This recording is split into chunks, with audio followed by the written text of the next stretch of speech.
ছোটবেলা থেকে শুনেছিলাম ইন্ডিয়াতে এমন একটা জায়গা আছে যেখানে পৃথিবীর সব থেকে বেশি বৃষ্টি হয়, আর এই জায়গাটা ওয়ার্ল্ড রেকর্ডও হোল্ড করে আছে। এতদিন জানতাম সেই জায়গাটার নাম হলো মৌসিনরাম, বাট সেটা নয়। মৌসিনরাম কিছুটা এর কাছাকাছি গেলেও ওই জায়গাটার ওয়ার্ল্ড রেকর্ড এখনো ভেঙে উঠতে পারেনি। তাই এই কোশ্চেনের আনসার খোঁজার জন্য আর চেরাপুঞ্জিকে আরও কাছ থেকে জানার জন্য আরও 2 দিন আমি চেরাপুঞ্জিতে থাকতে চলেছি। চেরাপুঞ্জিতে ঢুকতে ঢুকতেই চেরাপুঞ্জি যেন নিজেই নিজের আনসারগুলো আমাকে দেওয়া স্টার্ট করে দিয়েছে। So welcome to Cherrapunji again. হোটেলে চেক ইন করতে অনেকটাই রাত হয়ে গেছিল, তাই ভাবলাম পরের দিনটা না হয় সানরাইজ দিয়ে স্টার্ট করা যাবে। বাট তুমি একবার ইমাজিন করে দেখো, সারা রাতটা যখন তুমি বৃষ্টির ঝমঝম শব্দ শুনতে শুনতে ঘুমোবে, পরের দিন কি তুমি এক্স্যাক্ট টাইমে উঠতে পারবে? সেম ফর মি, আমি উঠতে পারিনি। সকালে যখন আমি উঠে হোটেল থেকে বেরিয়ে এই দৃশ্যটা দেখলাম, সেটাও কিছু কম ছিল না।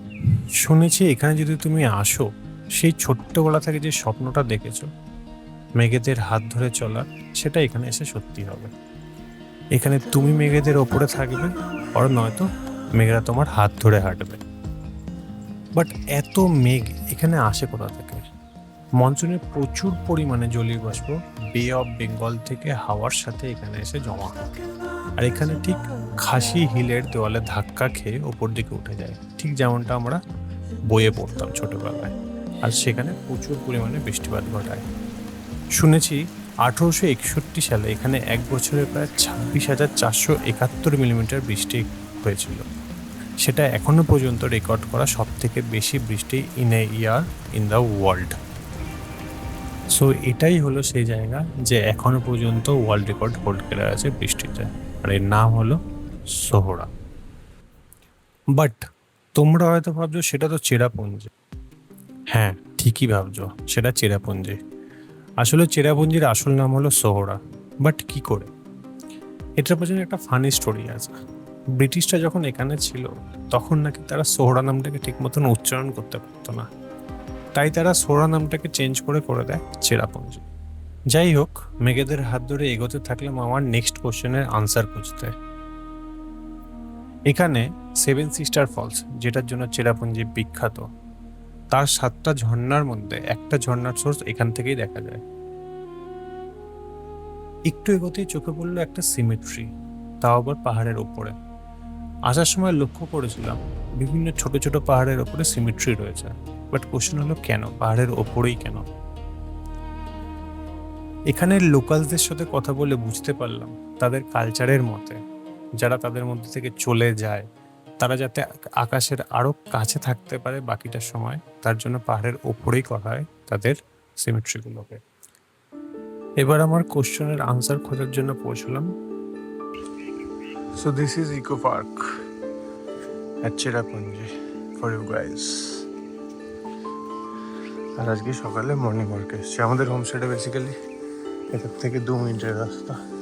আর তোমরা যদি কেউ না জেনে থাকো, এটা হচ্ছে সোর্স অফ 7 সিস্টার ফল। কোথা থেকে এক্স্যাক্টলি যাচ্ছে আমি সেটাও দেখাবো। So this is the source of 7 sister ফলের একটা সিস্টারের। এখান থেকেই ঝর্ণাগুলো আসে, মানে জলটা আসে, তারপর এখান থেকে আসে। আর 7 সিস্টারের ভিউ আমরা দেখি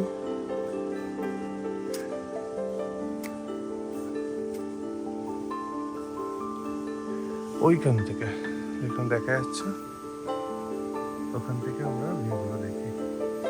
জাস্ট নিচটা দেখো, তাই এখান থেকে আসছে,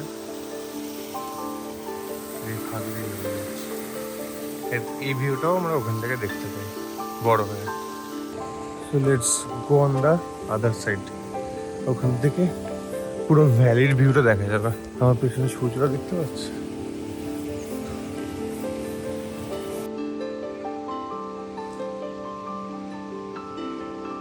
এটা হচ্ছে পুরো ভ্যালির ভিউটা।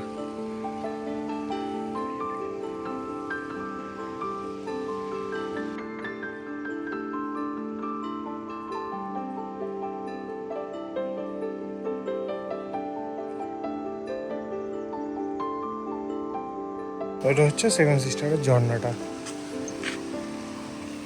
এরকম নিচে যাচ্ছে বাবা।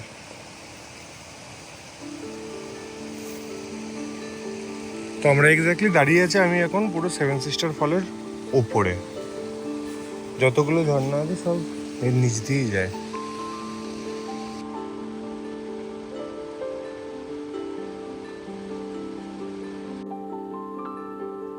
ইকো পার্কের মধ্যেই রয়েছে 3টে কটেজ।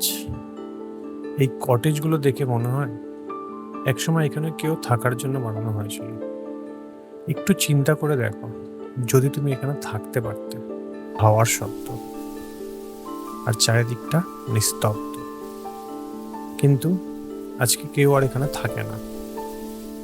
হয়তো এই জায়গাটাকে ছেড়ে দেওয়া হয়েছে, কিন্তু ওই সকালের ফিলটা এখনো এখানেই রয়ে গেছে।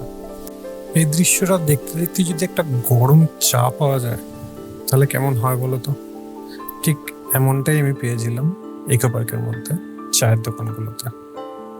সামনে গরম চা আর এই সুন্দর ভিউ। চা খেতে খেতে হঠাৎ কানে এলো কিছু কচিকাচাদের খেলার আওয়াজ। তারাও দেখি এই দৃশ্য উইটনেস করার জন্য ভোর ভোর পার্কে এসে উপস্থিত হয়েছে। জায়গাটা এখন আর খালি নেই, বাচ্চাদের খেলার শব্দে জায়গাটা যেন আরো সুন্দর হয়ে উঠেছে। তার সাথে সাথে এখানে যারা লোকাল কাজ করে তারাও কাজ শুরু করে দিয়েছে, আর ঠিক তার পেছনে বড়রা দোলনায় বসে দোল খাচ্ছে। তারাও যেন এখানে এসে নিজেদের ছোটবেলাটাকে ফিরে পাচ্ছে। আমার চোখ গিয়ে থামলো এখানটাতে। এরাও আমার পেছন পেছন চলে এসছে। বাবা আর মেয়ে একসাথে মিলে দোলনায় দোল খাচ্ছে। দৃশ্যটা আমাদের কাছে খুব সিম্পল হলেও বাট এখানে আছে অনেক কিছু লুকিয়ে।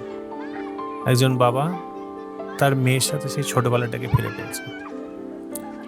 হয়তো আমরা সবাই এরকমই, সময় বদলায়, বয়স বাড়ে, কিন্তু তারই মধ্যে এমন কিছু জায়গা আছে যে জায়গাগুলো আমাদের সেই পুরোনো দিনগুলোকে আবার ফিরিয়ে এনে দিতে পারে। তো চেরাপুঞ্জি ট্রিপ এখানেই শেষ। আজকে যাব আমরা ডকি। ডকি থেকে মালাইলাং ভিলেজ, দেন ওখান থেকে return to Shillong, then Shillong to Kaziranga. So দেখা হচ্ছে ডকিতে।